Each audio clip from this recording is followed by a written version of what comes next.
Bismillahirrahmanirrahim. Alhamdulillahi ve salatu ve selamu ala Resulillahi Muhammedin ve alihi ve sahbihi ve men valah ve ba'd. Allah subhanahu ve taoloning fazli bilan mana Zulhijjani 10 kunligi ham kirib kelyapti. Bu kunlar muborak kunlar. Allah subhanahu ve taolo shu kunlar bilan qasam ichdi. Alloh taolo Qur'onda aytdiki: "Val fajri va layalin ashr."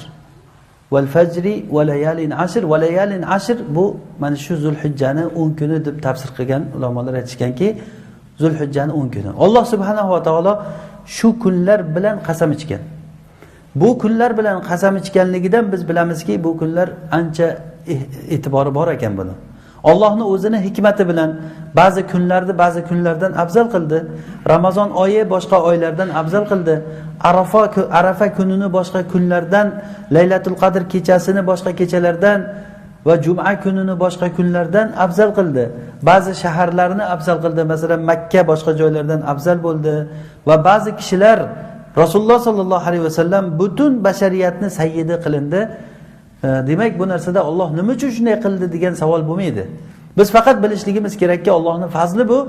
Mana shu 10 kunni Alloh taolo bir mavsum qilib berdi. Xuddi Ramazon bir mavsum bo'lgani kabi bu Zulhijjani 10 kuni mavsum. Rasululloh sollallohu alayhi vasallam Ibn Abbos radhiyallohu anhu rivoyat qilgan hadisda, Buxoriy rivoyat qilgan bu hadisni aytdilarki, biror bir kunda qilinadigan solih amallar mana shu 10 kunda, ya'ni Zulhijjani 10 kunida mana shu kunlarda qilingan solih amalchalik Alloh taologa yaxshiroq emasdir. Alloh taologa eng suyuklik amal mana shu Zulhijjani 10 kuni ichida qilingan amallar, solih amallar. Sahobalar so'rashdiki, hatto jihad hammi ey Rasululloh? Ya'ni jihad eng katta afzal amal. Hatto jihad hammi deb so'rashganda aytdilarki, hatto jihad ham bu kundagi amalda emas. Illo kimki agar jihodga o'zini moli bilan va joni bilan chiqib ketib, hech narsasi qaytib kelmasa, o'sha yerda moli ham yo'q bo'lsa va joni ham o'shanda shahid bo'lib ketsa, bu mustasno dedilar. Bo'lmasa boshqa amallar bu kundagi qilingan amalga to'g'ri kelmaydi deganlar. Bu hadisni Ibn Abbos radhiyallohu anhu rivoyat qilganlar, Buxoriyning sahihida. Hadisning matnida shunday deyilganki: "Ma min ayyamin al-amalu solihu ahabbu ila Alloh min hadhihi al-ayyam." Ya'ni ayyam al-ashr. Qalu ya Rasululloh wa al-jihadu fi sabilillah. Qala wa al-jihadu fi sabilillah illa rajulun kharaja bi nafsihi wa malihi falam yarji' min dhalika bi shay. Kharaja bi nafsihi wa malihi falam yarji' bi dhalika min shay. Ya'ni hech narsa bilan qaytib kelmagan. Mana shu demak bu kunlarda qilingan amal, solih amal eng afzal amal hisoblanadi. Rasululloh aytayaptilarki, solih amal deb. Solih amal nima u? Solih amal namoz o'qishlik, farz namozlari bu solih amalga kiradi. Haj qilishlik, mana hojilar hajda hozir mana shu kunda haj amallarini bajaradilar. Bu solih amal, umra amalini bajaradilar. Bu solih amal. Ota-onaga yaxshilik qilishlik, solih amal. Qo'shniga yaxshilik qilishlik, bu solih amal. Jamoat namozlarini jamoatda o'qishlik bu solih amaldan, sadaqotlar berishlik, zakot berishlik, qurbonlik qilishlik, mana oldimizda qurbonlik kunlari, mana shu kunlarda, bu kunlarda aytiladigan takbir, tahlil, tasbihlar, qisqasi sadaqotlar, hamma yaxshiliklar boshqa kundagidan ko'ra bu kunda afzal bo'ladi. O'sha uchun ham sahobalarni biz qilgan amallariga qarasak, hatto Rasululloh sollallohu alayhi vasallamdan o'rgandilar bular. Sahobalar mana shu kunda juda ko'p amalga ko'p qattiq tirishganlar ular. Rasululloh sollallohu alayhi vasallam bu kunlarda roza tutardilar. Rasulullohning roza tutganliklari haqida rivoyatlar har xil kelgan. Rasululloh roza tutdi. Oysha radhiyallohu anhodan Rasululloh bu kunlarda meni uyimda paytida hech roza tutganligini ko'rmaganman deb kelgan. Rasulullohning ba'zi ayollaridan Ummu Salama onamizdan rivoyat keladiki, Rasululloh sollallohu alayhi vasallam roza tutardilar deb kelgan. Va buni jamlab ulamolar aytishadiki, Rasululloh sollallohu alayhi vasallam demak ba'zi kunlari tutganlar, ba'zi kunlari roza tutmagan ekanlar deb aytishadi. Rivoyati sahih bo'lmagan degan taqdirda ham, masalan roza tutganlik rivoyati sahih bo'lmagan taqdirda ham Rasululloh aytayaptilarki, bu kundagi solih amal Allohga eng mahbub. Solih amalmi roza? Solih amal emasmi? Roza solih amal, demak roza tutilinsa bu solih amalga kiradi. Zakot berilinsa solih amalga kiradi.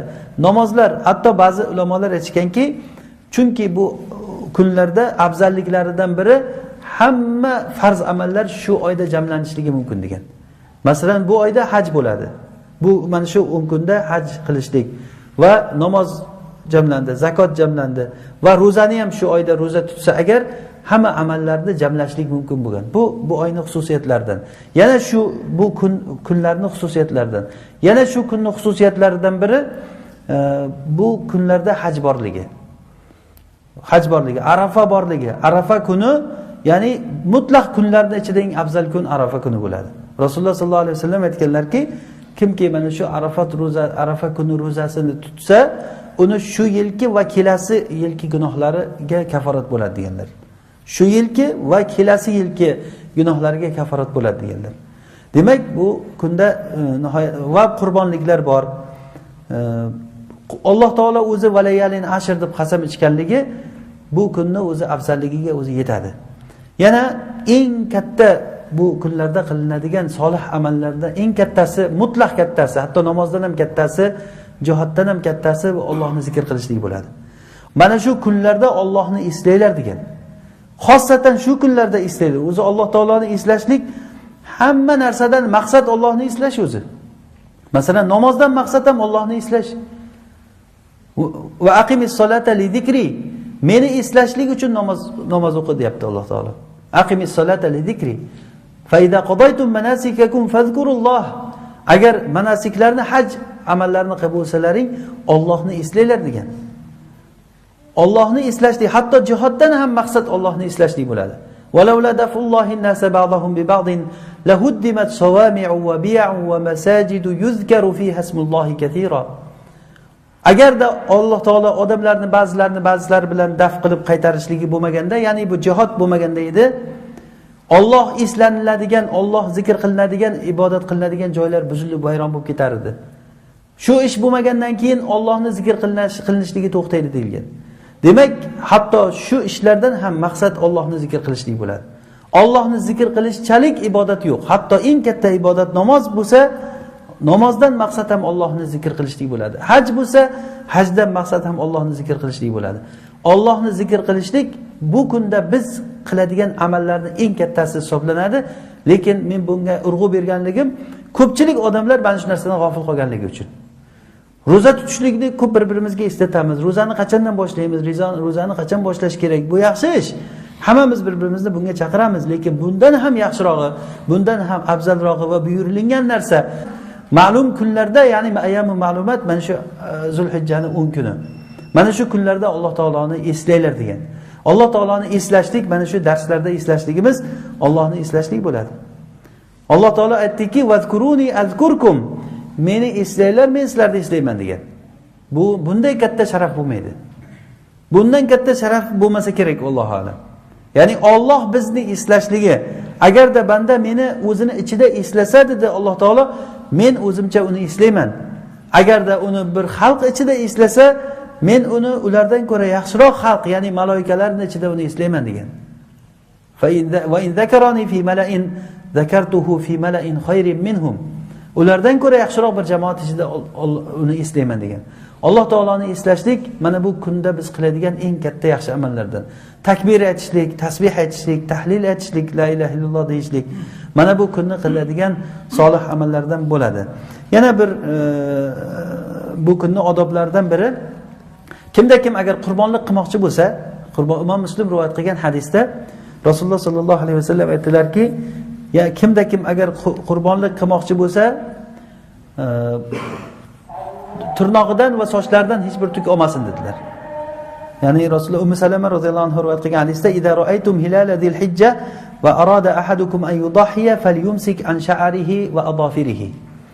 Agar Zulhijjani oyi ko'rinib qolsa va sizlarning bittalaring qurbonlik qilmoqchi bo'lsa, sochlaridan, tirnoqlaridan hech narsa olmasin dedilar.